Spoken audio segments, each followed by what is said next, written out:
à la voix qui résonne dans ma tête et qui n'a de cesse de me dire de ne jamais abandonner. Introduction. Savez-vous réellement qui vous êtes et ce dont vous êtes capable ? Je suis persuadée que vous le pensez, mais ce n'est pas parce que vous le pensez que cela rend la chose réelle. Le déni constitue l'ultime zone de confort. Ne vous inquiétez pas, vous n'êtes pas le seul. Dans chaque ville, dans chaque pays, à travers le monde entier, des millions de personnes écument les rues, le regard vide, tels des zombies, accros au confort, épousant une mentalité de victime et inconscients de leur véritable potentiel. Je le sais parce que j'en rencontre et j'entends des témoignages tout le temps, et parce que, tout comme vous, j'ai été l'un d'entre eux. Moi aussi, j'avais une putain de bonne excuse. La vie m'avait plutôt maltraitée. Je suis née brisée, j'ai grandi en recevant des coups, j'ai été pris pour souffre-douleur à l'école et je me suis fait traiter de sale nègre plus souvent que je ne saurais m'en rappeler. Nous étions pauvres, dépendants des aides sociales pour survivre, logés dans des HLM alors même que mon état dépressif ne faisait qu'empirer. Je vivais au fond du gouffre et mon futur était aussi sombre qu'une pierre tombale. Très peu de gens savent ce que signifie réellement être au fond du trou. Ce n'est pas mon cas. C'est comme être englouti par des sables mouvants. Ils vous font prisonnier, vous aspirent vers le bas et ne vous relâchent jamais. Quand la vie ressemble à cela, il est facile de se laisser aspirer et de continuer à faire des choix confortables qui nous mèneront à notre perte, encore et encore. Mais la vérité, c'est que nous faisons tous les mêmes choix habituels, les mêmes choix bloquants. C'est une chose aussi naturelle que le lever du soleil, aussi fondamentale que la loi de la gravité. C'est ainsi que nos cerveaux fonctionnent. C'est la raison pour laquelle le concept de motivation n'est qu'une vaste blague.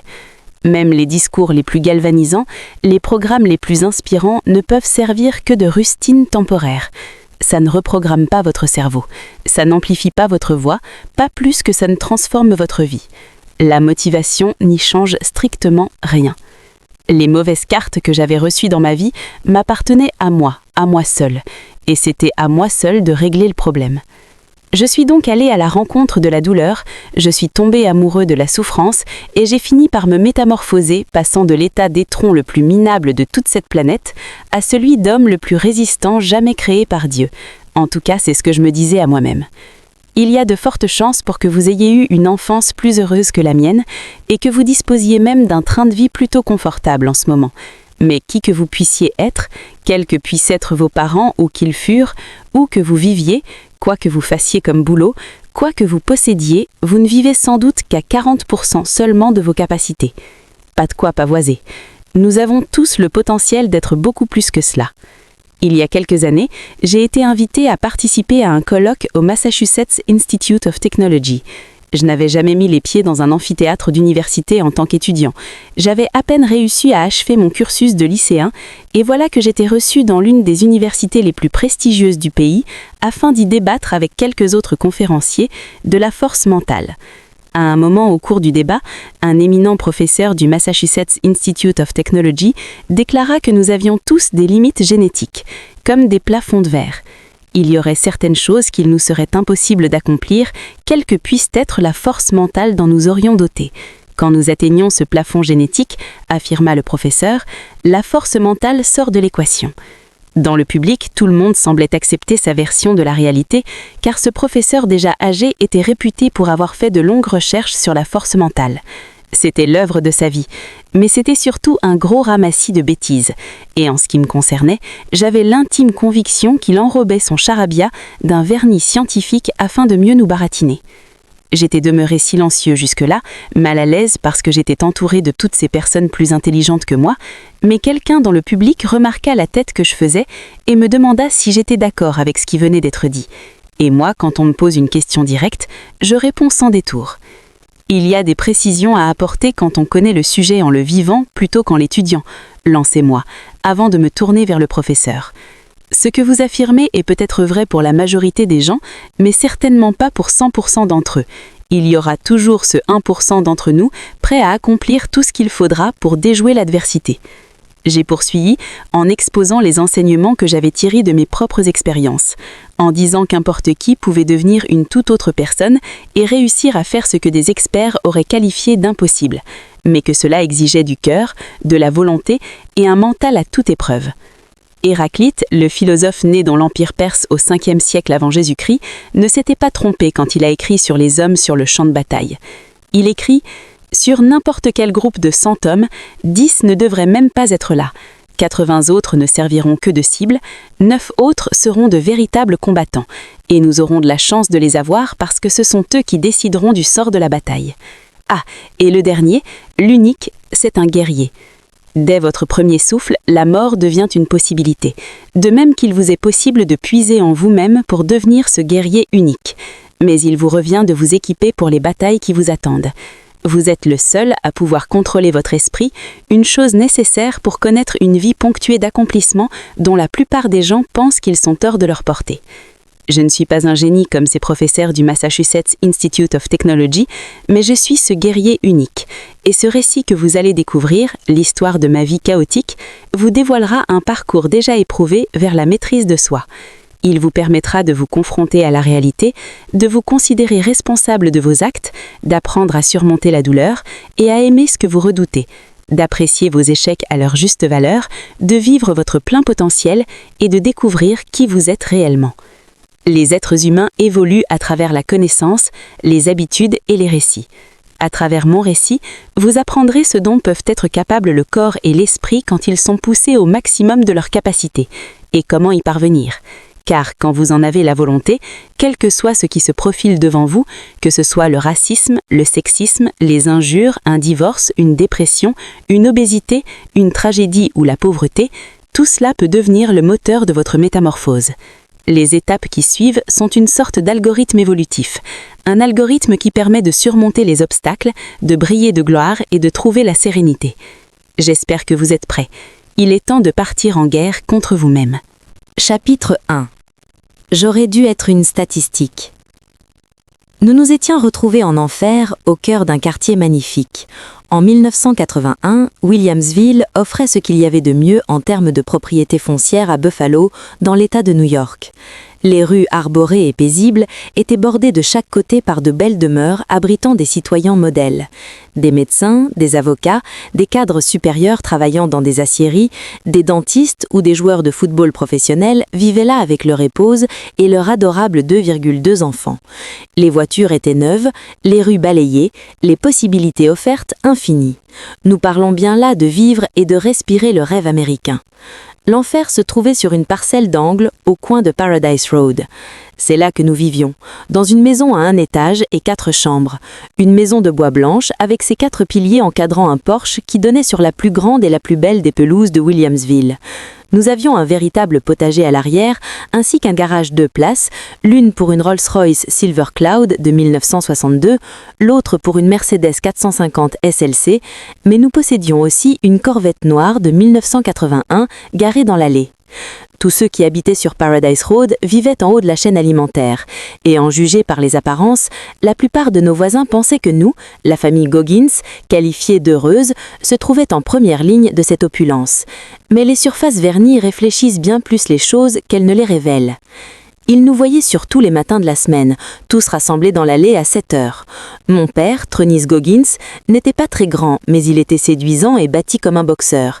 Il portait des costumes coupés sur mesure, affichait un sourire chaleureux et jovial, il avait l'allure de l'homme d'affaires qui a réussi et se rend à son travail.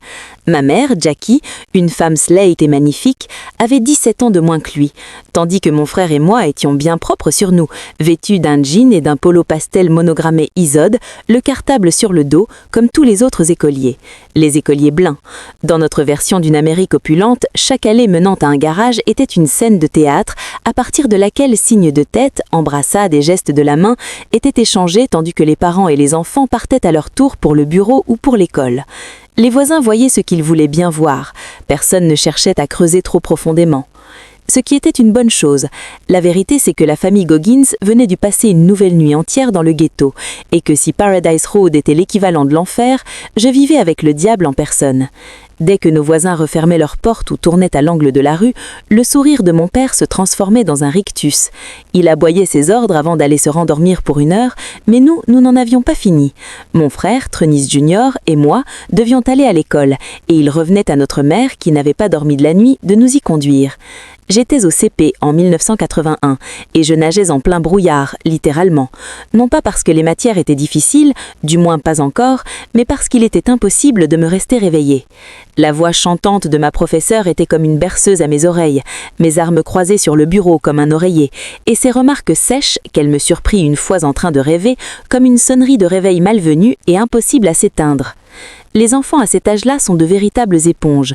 Ils intègrent le langage et les idées à une vitesse étonnante, afin d'établir des fondations sur lesquelles la plupart d'entre eux développeront des compétences de toute la vie, comme la lecture, l'orthographe, les mathématiques élémentaires, mais comme je travaillais la nuit, il m'était impossible de me concentrer sur quoi que ce soit la plupart des matins. Je ne pouvais que tenter de lutter contre l'endormissement. Les récréations et les séances de sport constituaient d'autres terrains minés. Rester lucide dans la cour de récréation était le plus facile. Le plus dur était de rester invisible. Je ne pouvais pas me permettre que ma chemise s'envole. Je ne pouvais pas porter de short. Mes bleus auraient donné l'alerte. Je n'avais pas le droit de les montrer, parce que si je le faisais, je savais que je me prendrais d'autres rousses. Pourtant, dans cette cour de récréation et en salle de classe, je me sentais en sécurité, pour un certain temps en tout cas. C'était le seul endroit où je me trouvais hors de sa portée, du moins sur le plan physique. Mon frère Tronis Junior connut un trajet similaire à partir de la 6e, son première année de secondaire. Il avait ses propres blessures à dissimuler et son propre sommeil à trouver, car dès que la fin des cours sonnait, la vraie vie commençait. Le trajet de Williamsville à le quartier de Maston, à l'est de Buffalo, prenait une trentaine de minutes, mais il aurait tout aussi bien pu vous emmener à l'autre bout de la terre. Comme la plupart des quartiers est de Buffalo, celui de Maston était un quartier peuplé pour l'essentiel d'ouvriers noirs, au cœur d'une ville qui n'avait rien d'une sinécure. Et pourtant, au début des années 1980, ce n'était pas encore un vrai ghetto délabré. À cette époque, l'aciérie de la Bethlehem Steel crachait encore de la fumée, et Buffalo demeurait la dernière grande ville de l'acier. Tous les hommes de la ville, qu'ils soient blancs ou noirs, travaillaient sous la protection de puissantes organisations syndicales et recevaient un bon salaire, ce qui veut dire que les affaires allaient bon train dans Maston. Les affaires avaient toujours été bonnes pour mon père. À 20 ans, il possédait déjà une concession Coca-Cola et 4 camions qui en assuraient la distribution dans la région de Buffalo. Cela rapportait déjà beaucoup pour un gamin, mais il avait de plus grands rêves et visait le futur. Ce futur était équipé de 4 petites roues, avec en telle de fond une sono disco funky.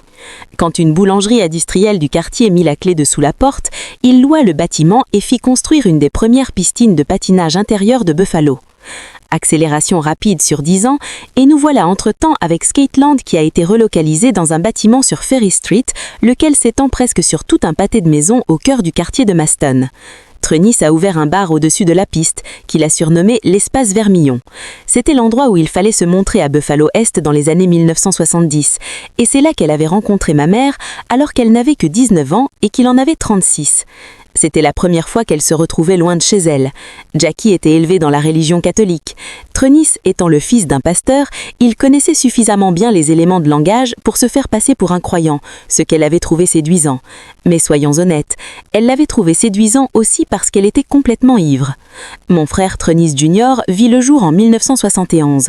Je naquis moi-même en 1975 et quand j'avais 6 ans, la folie du roller disco était à son apogée. Skateland faisait le plein tous les soirs. Nous arrivions sur place généralement vers 15h, et tandis que ma mère s'affairait au stand de pop-corn, à griller des hot-dogs et à cuire des pizzas tout en alimentant le frigo, je devais pour ma part ranger les rollers par taille et par genre. Toutes les fins d'après-midi, je me juchais sur un tabouret pour asperger de déodorant mon stock de rollers et remplacer les tampons de caoutchouc leur servant de frein. Le parfum de l'aérosol me tournait la tête et me tapissait les narines. J'avais les yeux injectés de sang. C'était la seule chose que je respirais pendant plusieurs heures. Mais c'était un désagrément qu'il me fallait ignorer si je voulais rester concentrée et efficace. Car mon père, qui préparait l'espace DJ, ne cessait jamais de nous observer. Et si jamais une de ces paires de rollers venait à manquer, ce serait pour mon cul. Avant que les portes ne s'ouvrent pour accueillir le public, il me fallait encore nettoyer et cirer les pistes avec un barret qui faisait 2 fois ma taille. Vers 18h, ma mère nous appelait pour que nous puissions aller dîner dans un bureau au fond. Cette femme vivait dans un déni permanent, mais elle était animée d'un véritable instinct maternel qui n'était pas dénué de ressources, tant elle s'accrochait à tout ce qui pouvait avoir un semblant de normalité. Tous les soirs, dans ce bureau, elle posait par terre 2 plaques électriques, s'asseyait en repliant les jambes sous elle et préparait un véritable dîner. De la viande rôtie, des pommes de terre, des haricots verts et des petits pains, pendant que mon père faisait les comptes et passait des coups de fil. La nourriture était bonne, mais même à 6 ou 7 ans, j'avais conscience que ce dîner de famille était une mascarade par rapport à ce qui se passait dans les autres familles. En plus, il fallait se dépêcher d'avaler. Nous n'avions pas le temps d'apprécier notre dîner, car à 19h, quand les portes s'ouvraient, le spectacle devait commencer. Nous devions tous être à notre poste avec tout notre matériel prêt. Mon père était comme un shérif et dès qu'il mettait les pieds dans l'espace DJ, il continuait à nous garder dans sa ligne de mire. Si vous faisiez une connerie, vous étiez sûr d'en entendre parler, à moins que vous ne sentiez d'abord les coups. Le lieu n'avait rien de spécial sous une lumière blanche et crue, mais quand celle-ci était éteinte, des projecteurs balayaient la piste et la coloraient de rayons rouges qui venaient se refléter sur les boules à facettes pour créer l'univers fantasmé du roller disco. Les soirs de semaine ou le week-end, centaines de patineurs faisaient la queue à l'entrée.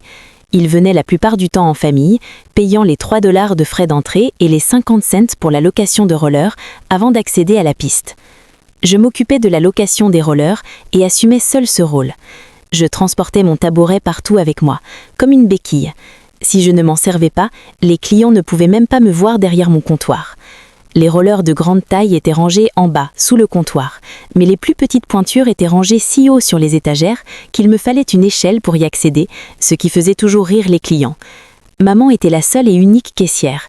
Elle s'assurait que tout le monde payait bien son dû et elle collectait cet argent qui représentait tout aux yeux de Trunis. Il comptait les clients à mesure qu'ils entraient, estimant à vue de nez ce qui lui reviendrait dans la poche en temps réel, de sorte qu'il avait toujours une bonne idée de ce que révélerait la recette une fois les portes refermées. Et il valait mieux que chaque cent soit à sa place. Tout cet argent était pour lui. Nous autres, nous ne recevions jamais la moindre pièce pour notre suaire. En fait, ma mère ne recevait jamais rien de sa part. Elle n'avait pas de compte en banque ni aucune carte de crédit à son nom. Il contrôlait tout, et nous savions tous ce qui arrivait quand ses réserves de cash venaient à s'épuiser. Aucun des clients franchissant la porte de Skateland n'avait bien sûr connaissance de tout ça. Pour eux, il s'agissait d'une affaire familiale et d'un lieu de rêve. Mon père faisait virevolter ses vinyles au son du disco et du funk qu'il mêlait aux voix plus ténébreuses du hip-hop. La sonorité des cuivres rebondissait parfois sur les murs vermillons quand l'enfant prodige de Buffalo, Rick James, ou les Funkadelics de George Clinton venaient jouer sur scène. Entre ces murs résonnèrent même les tout premiers morceaux enregistrés par Run DMC, les pionniers du hip-hop. Certains gamins aimaient se lancer dans des courses de vitesse sur roller. J'aimais bien aller vite aussi, mais nous avions déjà notre lot de clients à gérer et pour nous, ça swingait d'une autre manière. Au cours de la première ou de la deuxième orage, les parents faisaient du roller en bas ou regardaient leurs enfants patiner. Mais ils finissaient inévitablement par gagner l'étage supérieur où leur espace les attendait. Quand ils étaient suffisamment nombreux à avoir décidé de s'y rendre, Trunis sortait de son espace DJ et allait se mêler à eux. Mon père était considéré comme une sorte de maire bis de Masten, mais ce n'était qu'un affichage. À ses yeux, les clients n'étaient que des proies. Quelles que soient les tournées qu'il leur offrait, les accolades qu'il leur faisait, tout cela me signifiait rien pour lui, hormis des dollars en perspective. S'il vous payait un verre, c'est parce que vous alliez en commander 2 ou 3 autres.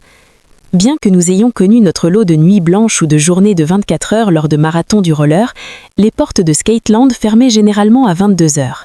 C'est alors que ma mère, mon frère et moi devions redoubler d'ardeur au travail pour repêcher des tampons ensanglotés dans des toilettes bouchées, aérer les sanitaires pour évacuer les odeurs de cannabis, gratter la piste pour en détacher les chewing-gums collés, recruyer les cuisines et faire l'inventaire. Juste avant minuit, nous pouvions enfin aller nous écrouler, à moitié morts de fatigue, dans le bureau. Notre mère nous glissait, mon frère et moi, sous une couverture, sur le canapé, nos têtes à l'opposé l'une de l'autre, les yeux fixés sur le plafond qui vibrait toujours au rythme des basses du funk. Notre mère n'avait pas encore terminé sa journée.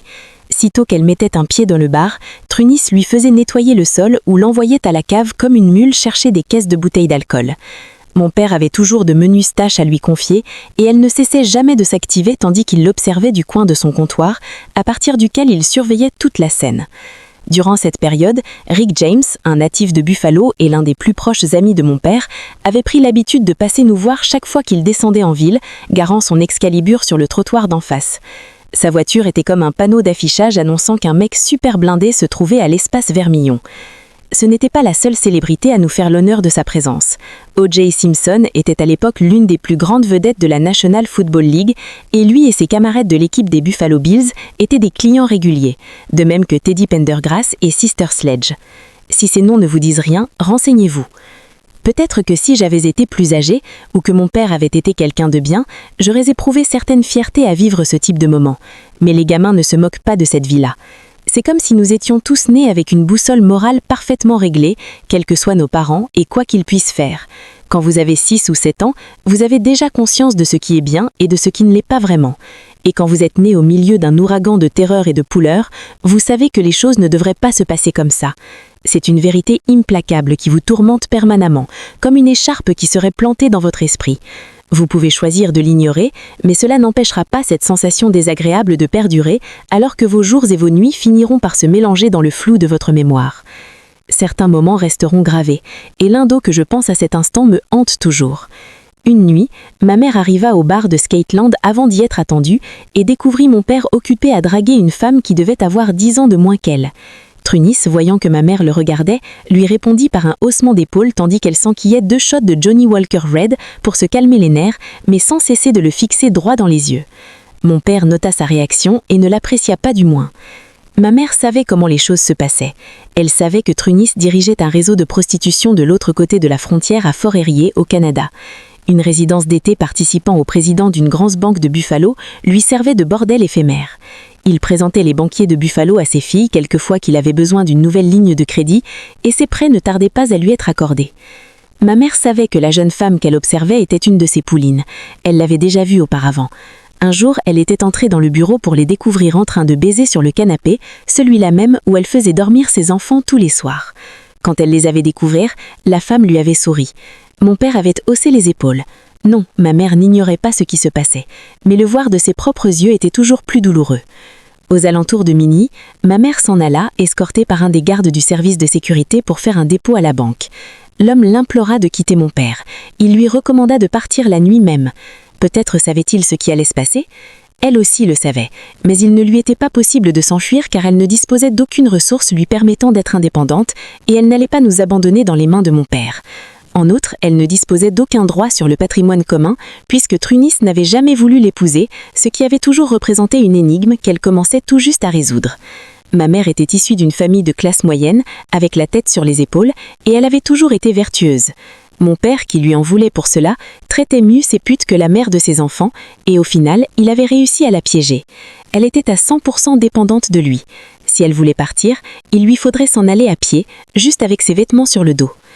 Mon frère et moi ne dormions jamais très bien à Skateland. Le plafond oscillait beaucoup trop car il était juste sous la piste de danse. Quand ma mère nous rejoignit cette nuit-là, j'étais réveillée. Elle me sourit mais je remarquais ses yeux pleins de torse et je me rappelle avoir senti l'odeur d'alcool dans son haleine quand elle m'a pris dans ses bras pour un câlin aussi tendre que possible. Mon père arriva peu après, vêtu de manière négligée et l'air irrité. Il retira un pistolet sous le coussin sur lequel ma tête reposait. Oui, vous avez bien entendu, il y avait une arme chargée sous le coussin contre lequel je dormais. Il le braqua sur moi en souriant, avant de le glisser dans un holster de cheville sous le bas de son pantalon. Il tenait dans l'autre main 2 sacs en papier craft contenant près de 10 000 $ en espèces. Jusque-là, c'était une nuit comme les autres.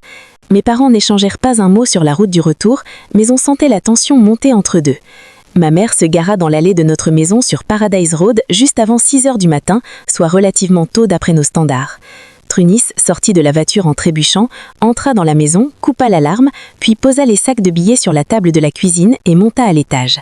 Nous le suivîmes, puis ma mère glissa mon frère et moi sous nos gars, m'embrassa sur le front et éteindit la lumière avant de disparaître dans la chambre parentale, où elle le trouvait en train de l'attendre faisant claquer sa belleture de cuir. Trunis n'aimait pas trop que ma mère lui fasse les gros yeux, surtout en public. « Cette belleture est venue tout droit du Texas juste pour te fouetter », dit-il d'une voix calme. Puis il commença à la faire claquer, la boucle la première. Parfois ma mère se défendait. C'est ce qu'elle fit cette nuit-là. Elle lui lança un bougeoir en marbre à la figure. Il se baissa pour l'éviter et celui-ci alla s'écraser dans le mur. Elle courut dans la salle de bain, ferma la porte à clé et se réfugia sur le siège des toilettes. Il défonça la porte et la gifla du revers de sa main. Sa tête percuta le mur. Elle était à peine consciente quand il l'empoigna par les cheveux et la traîna le bas de l'escalier. Mon frère et moi avions entendu ce déchaînement de violence et nous le regardâmes l'entraîner dans les escaliers jusqu'au rez-de-chaussée, puis s'accroupir sur elle, sa belleture à la main. Elle saignait alors à la tempe et à la lèvre, et la vue de ce sang déclencha quelque chose en moi. À ce moment précis, ma rage surpassa ma peur. Je courus en bas et bondis sur son dos, le martelant de mes petits poings et cherchant à lui gratter les yeux. Il m'était tombé par surprise et il bascula sur un genou tandis que je continuais à hurler. « Ne frappe pas maman !» criai-je. Il me repoussa facilement, s'approcha de moi avec sa belleture à la main, puis se retourna vers ma mère. « En direct à élever un voyou !» fit-il en souriant à moitié. Je me recroquevillai en position fétale quand il commença à m'asséner des coups de ceinture. Je pouvais sentir la lanière m'éclater la chair du dos alors que ma mère rampait vers le système d'alarme situé près de la porte d'entrée. Elle réussit à appuyer sur le bouton « Panique » et tout à coup, une sonnerie stridente retentit dans toute la maison.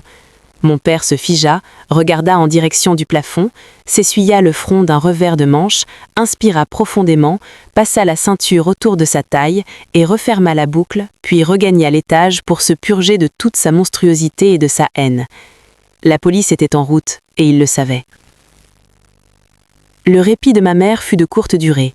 Quand les flics arrivèrent, Trenis alla les accueillir sur le seuil.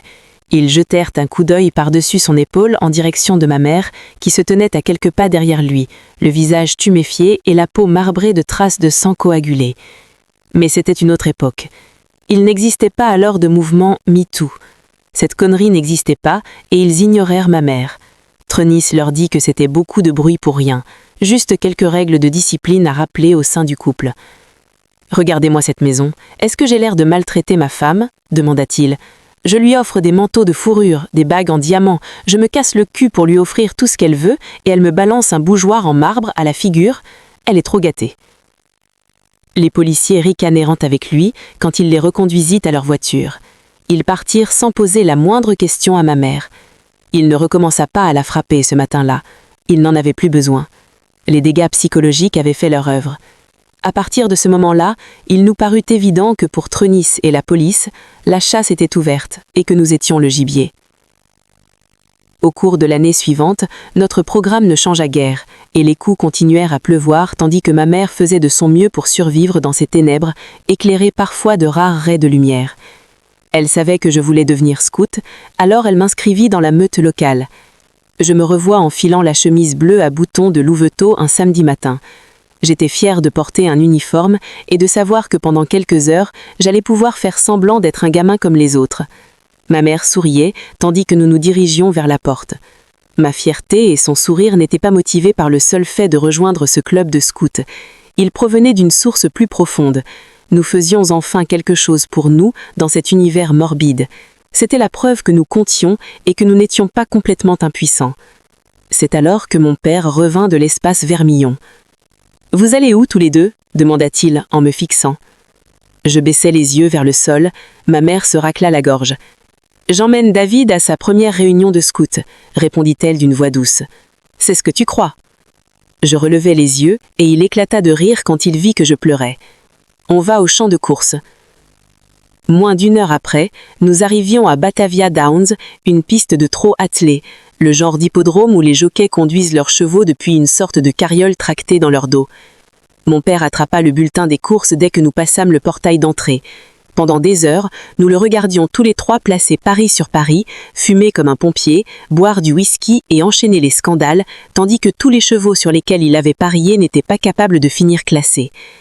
Avec mon père qui hurlait contre les dieux du hasard et qui se comportait comme un imbécile, j'essayais de me faire le plus petit possible chaque fois que des gens passaient à côté de nous, mais je n'en restais pas moins visible comme un poil au milieu de la main.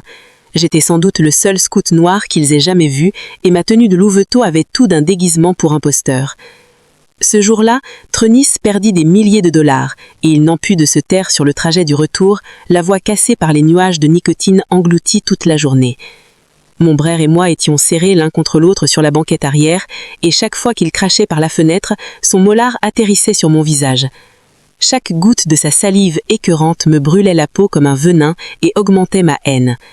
J'avais appris depuis longtemps que le meilleur moyen d'éviter une raclée consistait à se faire le plus invisible possible, à détourner le regard, à s'échapper de son corps et à espérer passer inaperçu. C'était une méthode que j'avais affinée au cours des années, mais je commençais à en avoir marre de toute cette merde. Je ne voulais plus me cacher devant le diable. Cet après-midi-là, alors qu'il conduisait en zigzagant sur l'autoroute pour rentrer à la maison, il continua à pérorer et je pris la décision de le toiser depuis ma banquette arrière. Avez-vous déjà entendu l'expression « l'espoir plutôt que la peur » ? Pour moi, c'était la haine plutôt que la peur. Il surprit mon regard dans le rétroviseur central. « Tu as quelque chose à dire ?»« De toute façon, on n'aurait jamais dû aller au champ de course, » répondis-je à Moirez. Mon frère se tourna vers moi comme si j'avais perdu l'esprit. Ma mère se tortilla, mal à l'aise, sur son siège. « Répète ça encore une fois. » Il s'est exprimé d'une voix calme, enrobée de menaces. Je ne répondis rien, alors il chercha à me donner une claque depuis le siège conducteur, mais comme j'étais si petit, il était facile de m'esquiver. La voiture commença à se déporter vers la droite, puis vers la gauche, tandis qu'à moitié retourné vers moi, il frappait dans le vide. Il n'arrivait pas à me toucher, ce qui ne faisait qu'attiser sa colère. Il se remit à conduire silencieusement jusqu'à ce qu'il reprenne son souffle. « Quand nous arriverons à la maison, tu enlèveras tous tes habits », se contenta-t-il de dire. C'était le protocole qu'il utilisait quand il s'apprêtait à administrer une sérieuse remblai et il n'y avait pas de moyen d'y couper. Je fis ce qu'on m'avait demandé. Je me rendis dans ma chambre et me déshabillai. Je traversai le couloir pour me rendre dans sa chambre, fermai la porte derrière moi, éteignis la lumière, puis je m'allongeai dans l'angle de son lit avec mes jambes pendant dans le vide, mon torse à plat et les fesses à l'air. C'était le protocole, et il avait été conçu de manière à générer une douleur psychologique et physique maximale. Les coups étaient souvent brutaux, mais le pire c'était l'anticipation de ces coups. Je ne pouvais pas voir la porte dans m'arrière et il aimait prendre son temps afin que la peur me submerge. Quand j'entendais ouvrir la porte, mon état de panique était à son paroxysme. Même avec la porte ouverte, la pièce était encore si sombre que je ne pouvais rien voir dans ma vision périphérique et que je ne pouvais pas me préparer au premier coup avant que sa ceinture ne vienne s'abattre sur mon corps. Il ne se contentait pas de 2 ou 3 coups. Il n'y avait pas d'unité de mesure, de sorte que je ne savais jamais quand ma punition allait cesser. Cette raclée-là dura de longues minutes. Il commença par me fouetter les fesses, mais la douleur était si intense que j'interposais mes mains pour bloquer les coups, alors il passa à mes cuisses. Quand j'abaissais mes mains pour protéger mes cuisses, il choisit de s'en prendre au bas de mon dos. Il me fouetta avec sa ceinture plusieurs dizaines de fois, jusqu'à ce qu'il se retrouve à la fin le souffle court, crachant ses poumons et dégoulinant de sueur. Je respirais difficilement moi aussi, mais je ne pleurais pas. Il était vraiment trop diabolique, et ma haine me donnait du courage. Je refusais de donner à cet enfoiré la moindre satisfaction.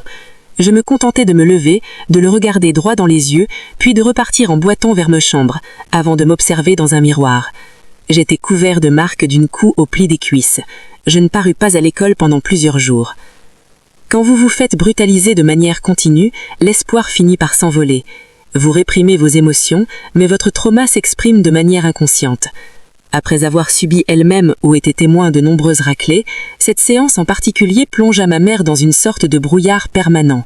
En l'espace de quelques années, cette femme était devenue l'ombre d'elle-même. Elle était distraite et oisive la plupart du temps, sauf quand il l'appelait. Elle se mettait alors à sa disposition comme si elle était une esclave. J'appris des années plus tard qu'à cette époque, elle avait considéré se suicider.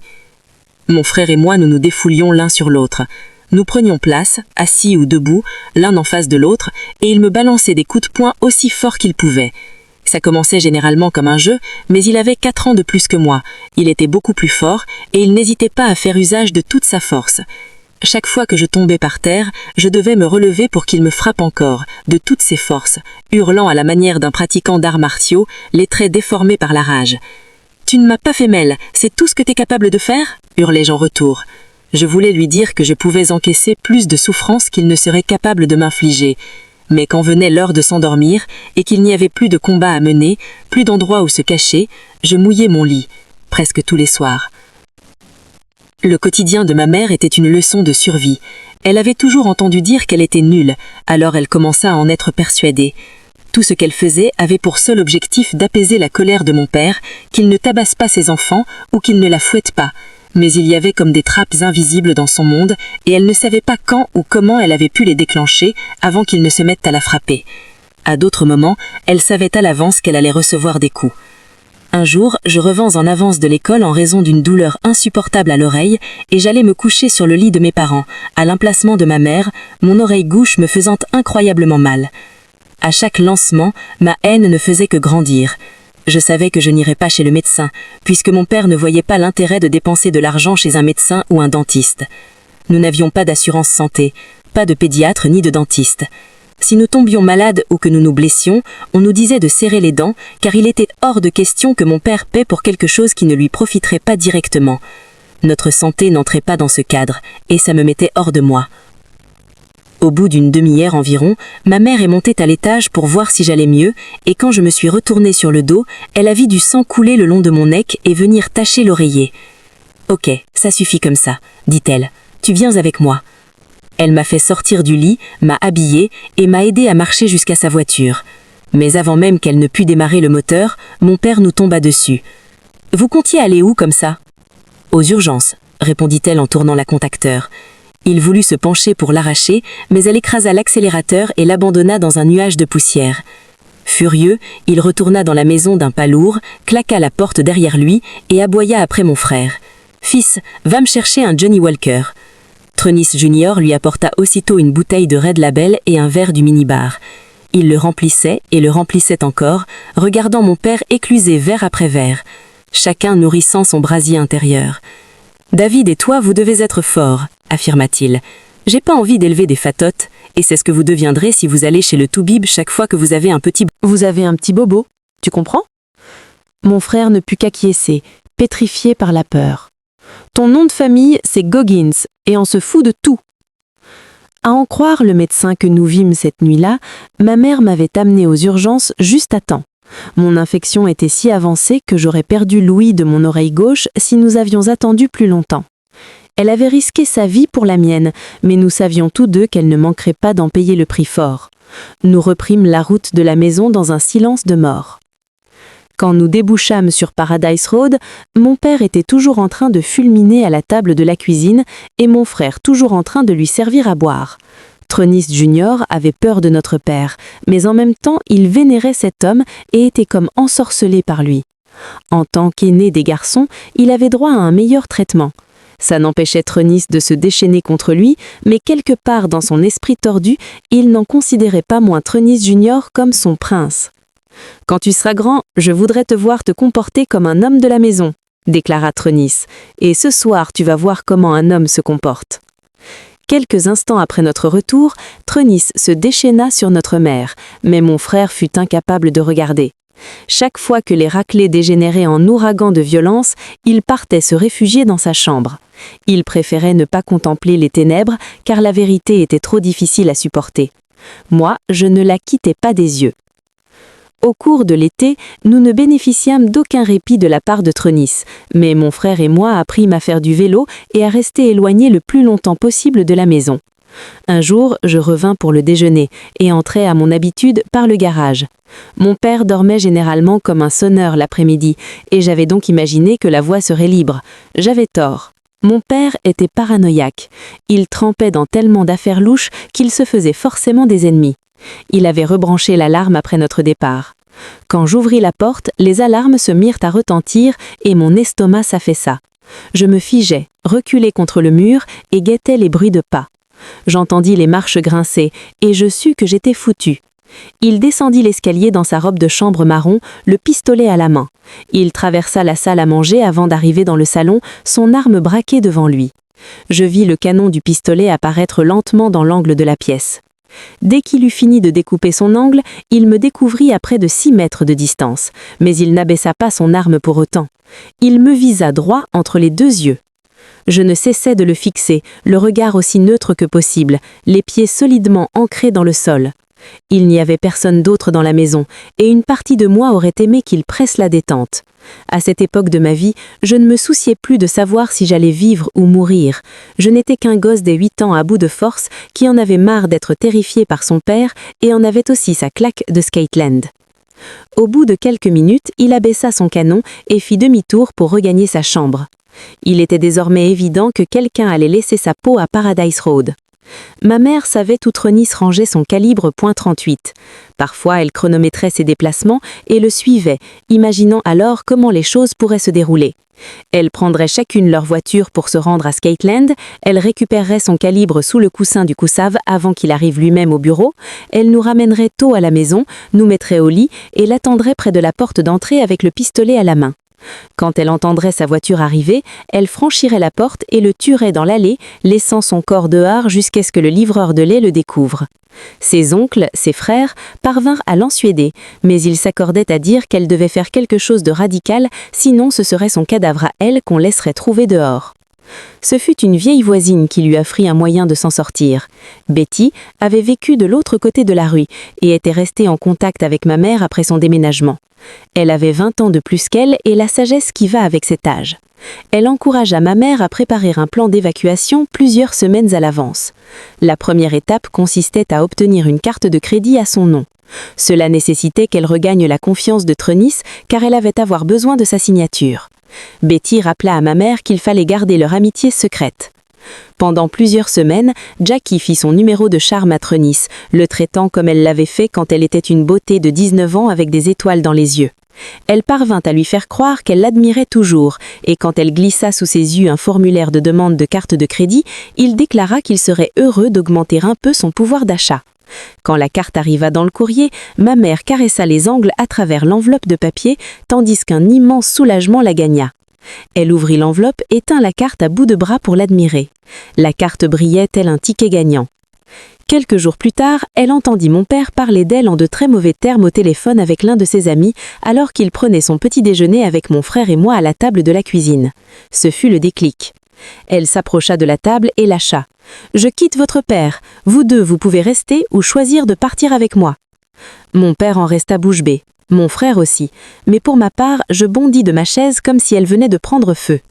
J'attrapais quelques sacs poubelles noirs et grimpais dans ma chambre pour faire mes bagages. Mon frère finit aussi par encaisser quelques affaires. Avant que nous ne partions, nous tînmes tous quatre une dernière réunion autour de la table de la cuisine. Trenis posa sur ma mère un regard aussi choqué que méprisant. « Sans moi, tu n'as rien et tu n'es rien.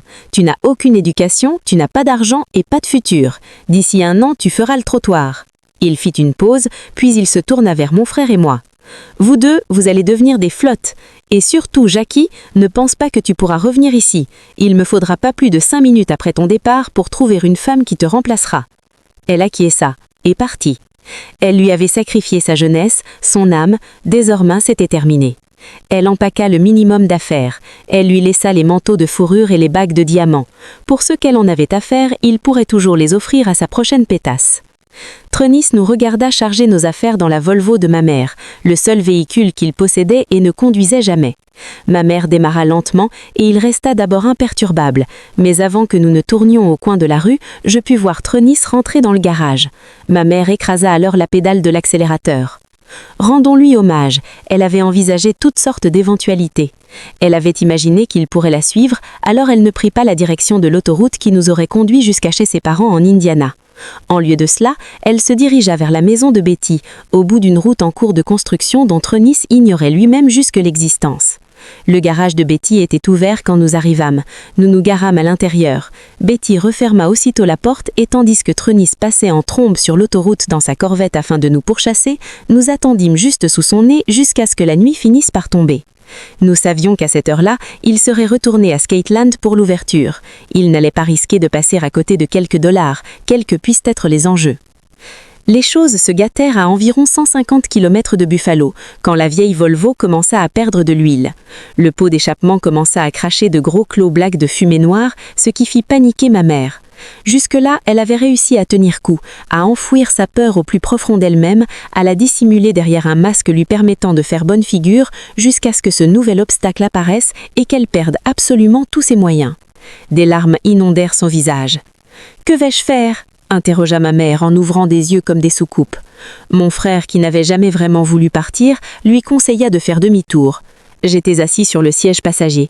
Elle me regardait avec espoir. « Que vais-je faire ?»« Il faut continuer, maman, » répondis-je. « Il faut continuer. » Elle s'arrêta dans une station-service perdue au milieu de nulle part.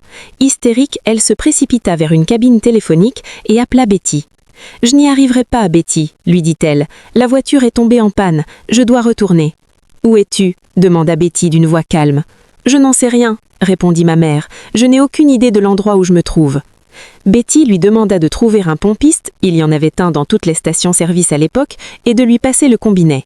Celui-ci expliqua à Betty que nous étions dans la banlieue d'Erie, en Pennsylvanie.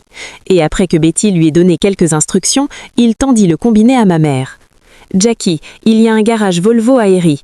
Trouve un hôtel pour cette nuit et amène demain matin ta voiture. » Ma mère écoutait, mais elle ne répondait pas. « Jackie, tu m'as entendu ?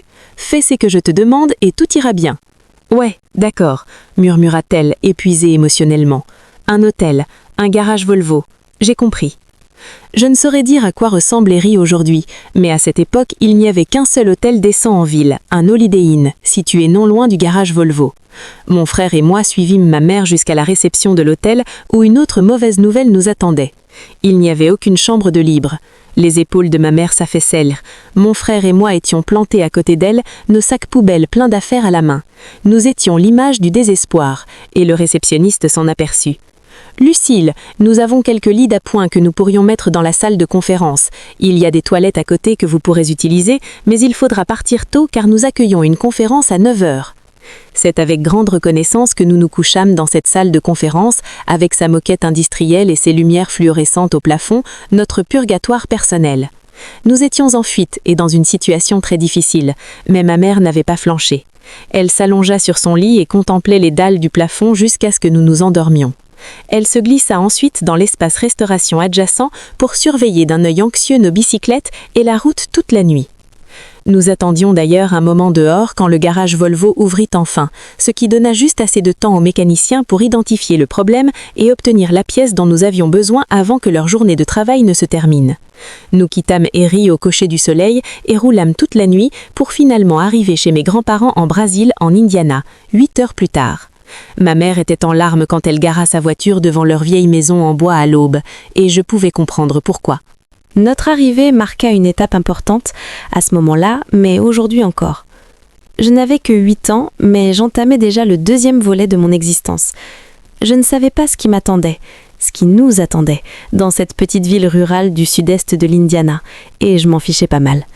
Tout ce que je savais, c'est que nous venions d'échapper à l'enfer et que, pour la première fois de toute ma vie, nous étions enfin libérés du diable en personne. Nous passâmes les 6 mois suivants chez mes grands-parents et pour la seconde fois, je fus inscrit en CE1 dans une école catholique locale du nom de l'Annonciation. J'étais le seul gamin de 8 ans dans cette classe. Aucun des autres enfants ne savait que je redoublais mon année, mais il ne faisait aucun doute que j'en avais bien besoin. Je savais à peine lire, mais j'eus la chance d'avoir Sœur Catherine pour professeure. La soixantaine, petite et menue, Sœur Catherine arborait une dent en or. C'était une religieuse, mais elle ne portait pas la tenue de son sacerdoce. Elle était également revêche comme pas possible, et ne s'en laissait pas compter. Pour ne rien gâcher, j'adorais son petit cul rebondi. En classe de CE1 à Brésil. L'école de l'Annonciation n'était pas grande. Sœur Catherine enseignait au CP et au CE1 dans une seule et même classe, et avec seulement 18 élèves, elle n'était pas du genre à fuir ses responsabilités en mettant en cause mes difficultés d'apprentissage, pas plus qu'elle n'acceptait que des mauvais comportements ou des troubles émotionnels déteignent sur notre compréhension des leçons. Tout ce qui comptait à ses yeux, c'était que je puisse bénéficier de l'enseignement du primaire. Son job consistait à m'ouvrir l'esprit. Elle n'aurait pas manqué d'excuses pour m'envoyer consulter un quelconque spécialiste ou m'identifier comme un enfant à problème, mais ce n'était pas son genre. Elle avait commencé à enseigner avant que l'on ne se mette à coller des étiquettes aux gamins et elle personnifiait la mentalité « pas d'excuses » dont j'avais tant besoin si je voulais rattraper mon retard. Sœur Catherine est la raison pour laquelle je ne ferai jamais confiance à un sourire et je ne jugerai jamais un air renfrogné. Mon père souriait souvent, pourtant il n'en avait rien à foutre de moi.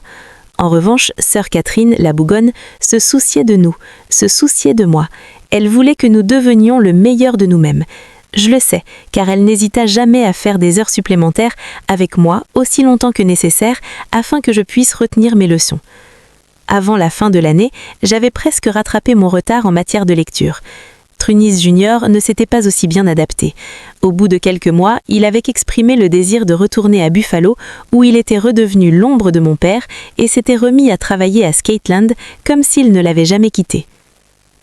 Nous avions entre-temps emménagé dans un endroit à nous, un appartement de 55 mètres carrés avec 2 chambres à Lamplight Manor, un HLM, pour un loyer de $7 par mois.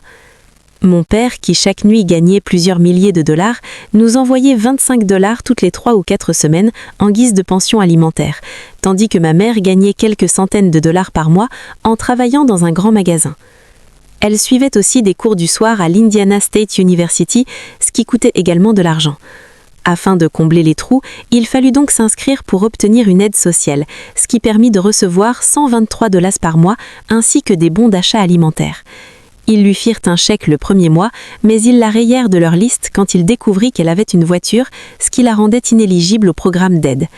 Ils affirmèrent néanmoins qu'ils seraient heureux de l'aider pourvu qu'elle se débarrasse de son véhicule. Le problème, c'est que nous vivions dans la campagne, dans une ville de 8000 habitants dépourvue de le moindre système de transport public. Nous avions besoin de cette voiture pour aller à l'école, au travail ou au cours du soir. Mais ma mère était déterminée à changer de vie et elle parvint à contourner le système en passant par le programme d'aide aux enfants à charge. Elle se débrouilla pour que le chèque soit libellé au nom de ma grand-mère qui déposait ensuite l'argent dans son compte. Mais cela ne nous rendit pas la vie plus facile. Ce n'était pas 123 $ qui pouvaient réellement changer les choses. Je me souviens d'une nuit où nous étions tellement fauchés qu'il nous fallut rentrer à l'appartement avec un réservoir presque vide pour nous retrouver devant un frigo complètement vide, une facture d'électricité impayée et un compte en banque à sec. Je me souvins alors de nos 2 bocaux remplis de pièces jaunes. J'allais les chercher sur l'étagère où ils se trouvaient. « Maman, on va compter nos pièces. » Elle sourit. Quand elle était jeune, son père lui avait appris à ramasser les petites pièces qu'elle pouvait trouver par terre. Il avait été marqué par la Grande Dépression et savait ce que c'était que de traverser des moments difficiles.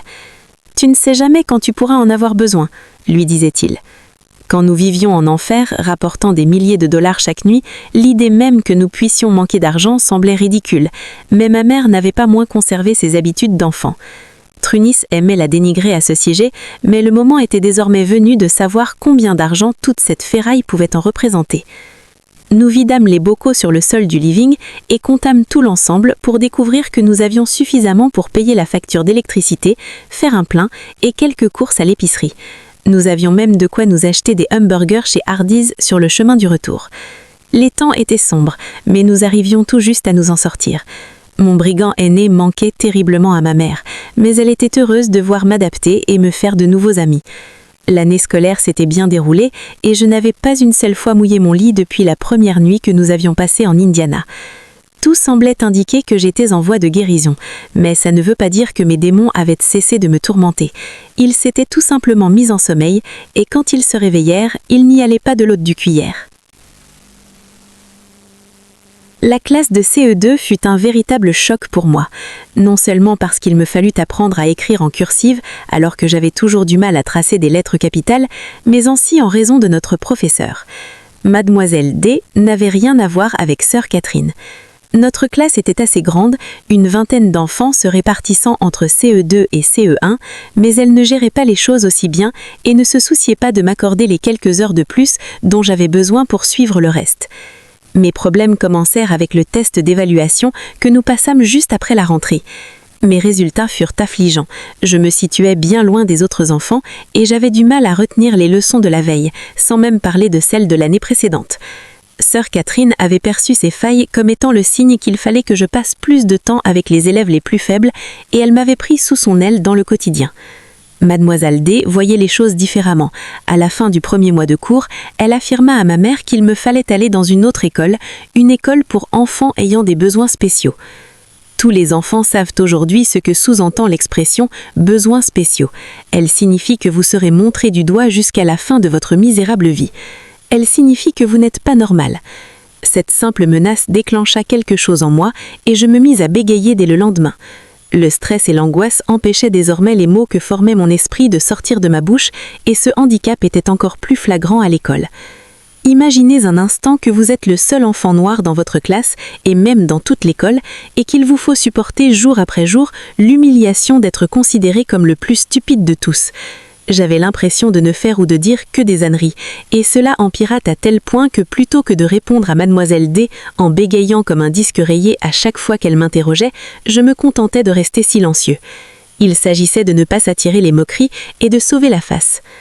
Mademoiselle D ne chercha jamais à faire preuve de la moindre empathie.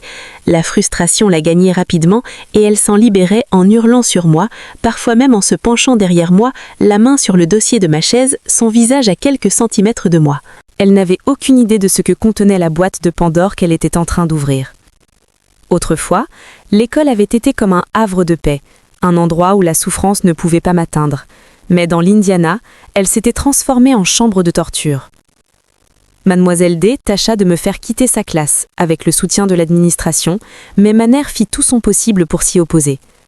Le directeur accepta de me garder dans son établissement, à condition que ma mère me fasse suivre par un orthophoniste et qu'elle m'inscrive dans une thérapie de groupe chez un psychologue qu'ils recommandèrent.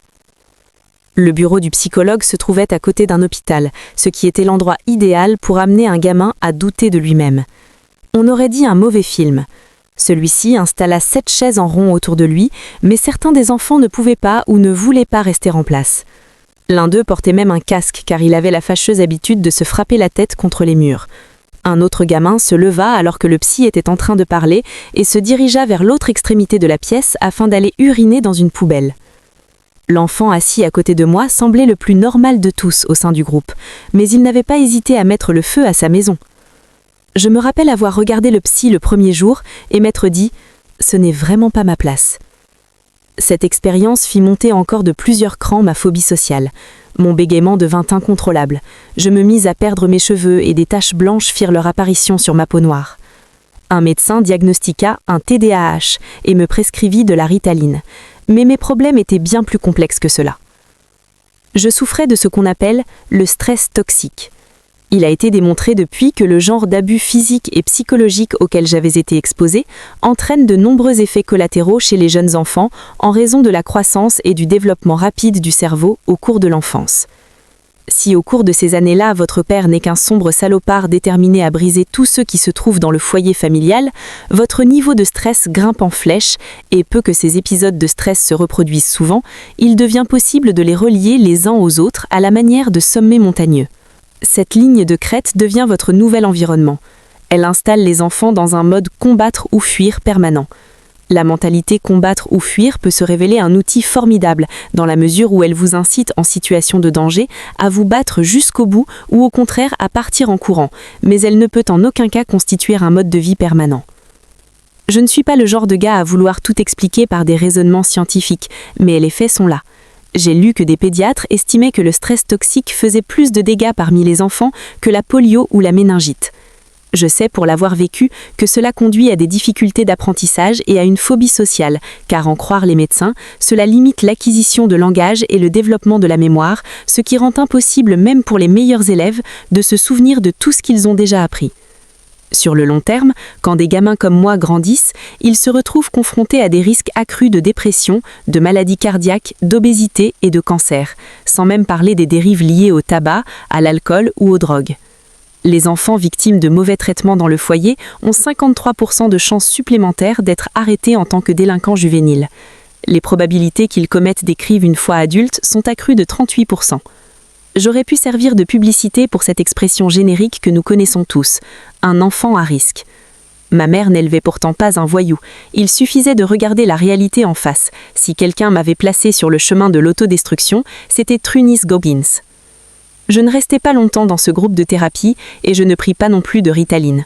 Quand ma mère vint me récupérer à l'issue de la 2e session, je restais assis à côté d'elle sur le siège passager, égare. « Maman, je n'y retournerai pas », lui dis-je enfin. « Ces enfants sont complètement fous. » Elle me donna raison.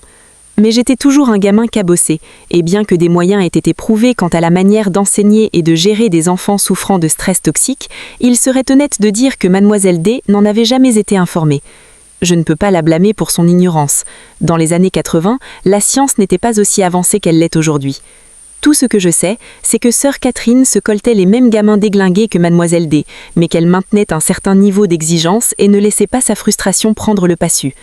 Elle avait cet état d'esprit « Écoute, tout le monde apprend d'une manière différente, nous allons bien finir par découvrir la tienne ».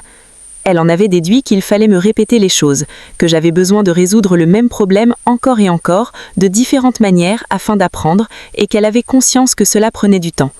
Mademoiselle D, elle, ne pensait qu'en termes de productivité. Elle proclamait sans cesse « soit vous suivez le rythme, soit vous partez ».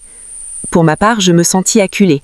Je savais que si je ne montrais aucun signe de progression, je finirais par être envoyée et échouée pour de bon dans un établissement pour enfants à besoins spéciaux. Il fallait que je trouve une solution.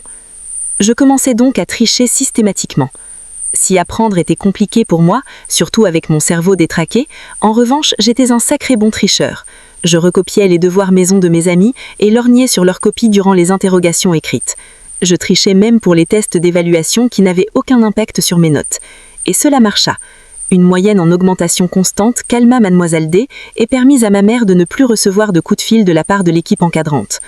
Je croyais ainsi résoudre un problème, alors qu'en réalité je n'avais fait qu'en créer un autre en choisissant la voie du moindre effort. Mes tricheries me confortèrent dans l'idée que j'étais incapable d'apprendre quoi que ce soit à l'école et que je ne pourrais jamais rattraper mon retard, ce qui ne faisait que me rapprocher d'un échec encore plus retentissant.